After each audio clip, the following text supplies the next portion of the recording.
Hi folks, welcome to today's Coffee with Jesus. My apologies, this is being done from my bedroom stroke study. It's just been a really hectic day. I'm getting ready for launching a new radio show on Rhema Radio in Newcastle, going out 7:30 on Wednesday night and then as a podcast the following day. So do please pray for that if you pray, but it's a huge task. But here we come to another huge task, even much bigger task. How do you feed 5,000 people? Well, let's have just a look at the actual text here first of all. When Jesus looked up and saw a great crowd coming towards him, he said to Philip, "Where shall we buy bread for these people to eat?"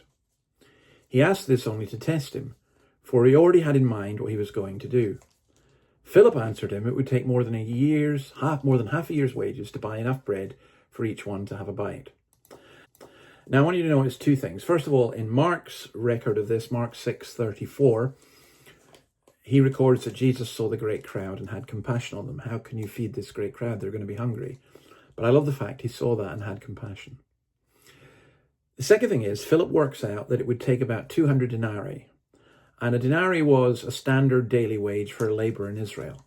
So he's really saying it's going to take 2/3 of a year's wages of one labourer to feed this crowd. And he just has no idea where he's going to get this money. Philip is like some of us, that he's one of these kind of logical people whose mind is like a calculator. He works everything out, and this one just doesn't make sense.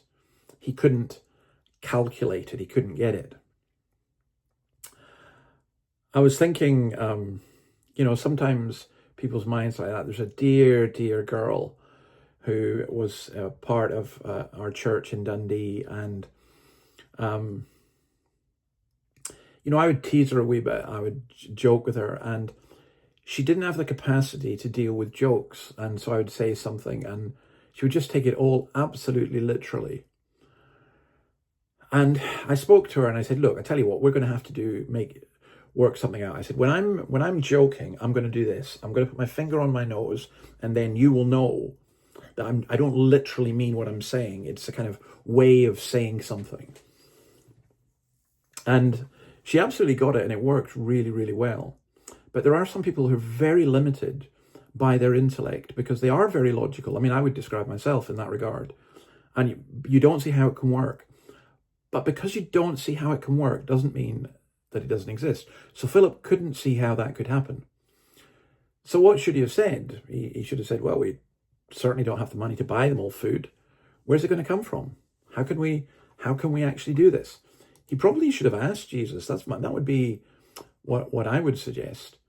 That, sometimes we don't know, and sometimes we have to ask, "Where should we buy bread for these people to eat?" "I don't know, Lord. It's a huge amount of money. We haven't got that kind of money. What are you asking?" And I think sometimes we need to come to Jesus and ask him questions and ask him to help us.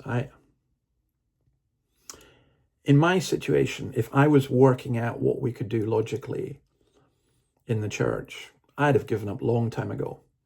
I have to come to the Lord and say, "I don't know." And it's not just about that. It's about many other things. We're looking at something just now, and I was thinking, where can we get the money to do this? I don't know, but the Lord does, and so we go to him and we ask him. And I would suggest if you're at that place where there's something in your life that the Lord is asking you, and you just don't know, you're not sure, well, we'll ask him back. Or maybe you're not a believer, and there's just that blockage in your mind. Ask him to remove that blockage and trust him. Anyway, I hopefully will see you back in the normal place tomorrow. God bless you, and catch up with you then. Bye.